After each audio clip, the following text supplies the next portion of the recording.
प्यारे विद्यार्थियों, आप सभी को सादर नमस्कार।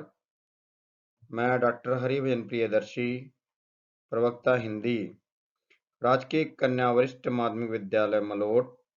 आज 12वीं कक्षा के विद्यार्थियों हेतु अलंकार के लघुत्तर प्रश्न, वैकल्पिक प्रश्न तथा सही अथवा गलत जो आपकी परीक्षाओं में पूछे जाते हैं को लेकर उपस्थित हुआ हूँ। हम अलंकार से संबंधित समस्त छोटे प्रश्न को क्रमवार हल करेंगे और आप स्वयं परिभाषा की वीडियो देख चुके हैं और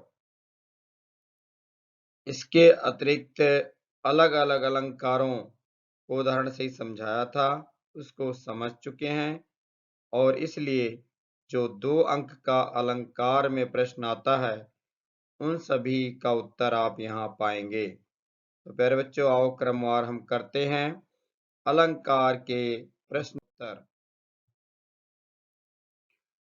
जिस रचना में व्यंजन वर्णों की बार बार आवृत्ति के कारण चमत्कार उत्पन्न हो, वहां अलंकार होता है। डैश लगाया हुआ है। प्रश्न आएगा पेपर में, इसको हमने रिक्त स्थान की पूर्ति करना है। तो यहाँ परिभाषा पूछा गया तो हमारा उत्तर होगा अनुप्रास अलंकार। जिस रचना में किसी शब्द या शब्दांश का एक से अधिक बार भिन्न भिन्न अर्थ में प्रयोग किया गया हो, वहां डैश अलंकार होता है। तो हमारा उत्तर क्या होगा? यमक अलंकार। शब्द एक से अधिक बार भिन्न भिन्न अर्थ में, उनके अर्थ भिन्न भिन्न हो, जैसे कनक कनक ते 100 गुनी, मादकता अधिकाय, या खाए बौराय, जगवा पाए बौराय। कनक कनक शब्द 2 बार आया है और दोनों कनक का अर्थ अलग अलग है। एक कनक अर्थ सोना है, दूसरे कनक अर्थ धतूरा है। तो भिन्न भिन्न अर्थ हो गए, शब्द एक से अधिक बार आया।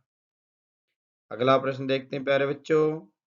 जहां एक शब्द एक से अधिक बार प्रयुक्त होने पर 2 या 2 से अधिक अर्थों का बोध कराते हैं, उसे डैश कहते हैं। अब देखो, दोबारा परिभाषा समझो। जहां एक शब्द एक ही बार, शब्द एक ही बार प्रयोग हुआ, लेकिन 2 या 2 से अधिक अर्थ का बोध कराए, 2 या 2 से अधिक अर्थ का बोध कराए, तो वहां पर कौन सा अलंकार होगा? श्लेष अलंकार। मांगन को देख पट देत बार बार। एक पट का अर्थ दरवाजा, दूसरा पट का अर्थ क्या है? वस्त्र। हम अगला प्रश्न करते हैं बच्चों। जहां एक वस्तु की तुलना किसी दूसरी प्रसिद्ध वस्तु के साथ की जाए, वहां डैश अलंकार होगी। पेपर में एक बात याद रखना, जहां तुलना शब्द आ गया, वहां पर कौन सा अलंकार होता? हमेशा उपमा अलंकार। इस बात का ध्यान रखना। तो हमारा उत्तर भी होगा उपमा अलंकार। जहां तुलना शब्द आ गया, आंख बंद कर आप उपमा भर देना। अब उपमा के 4 अंग हैं, उनको क्रमवार हम करते हैं। जिसकी उपमा दी जाए उसे कहते हैं उपमेय। जिससे उपमा दी जाए उसे कहते हैं उपमान।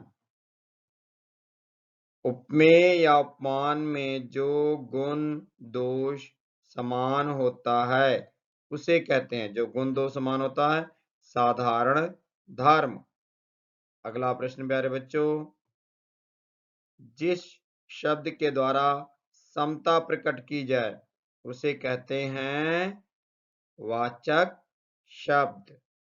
बच्चों, इस प्रकार हमने आपको प्रश्न उत्तर जो पेपर में आने वाले हैं वो करा रहा हूं।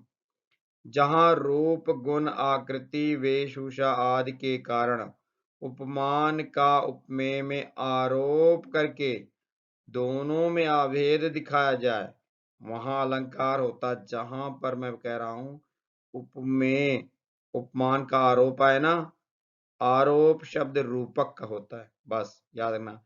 जहां तुलना आया उपमा अलंकार, जहां आरोप आ गया वहां रूपक अलंकार।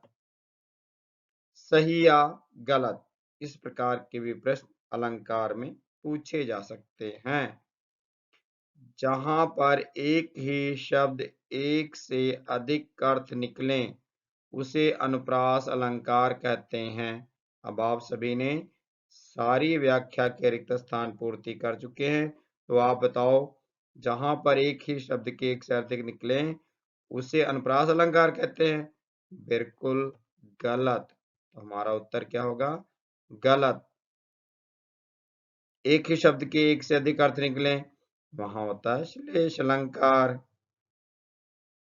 जिस शब्द के द्वारा समता प्रकट की जाए उसे साधारण धर्म कहते हैं। सही अथवा गलत? समता, समानता प्रकट की जाए उसे साधारण धर्म कहते हैं। गलत। जहां एक वस्तु की तुलना किसी दूसरी प्रसिद्ध वस्तु के साथ की जाए उसे श्लेष अलंकार कहते हैं। उत्तर गलत। तो इस प्रकार हमने सही और गलत के भी प्रश्न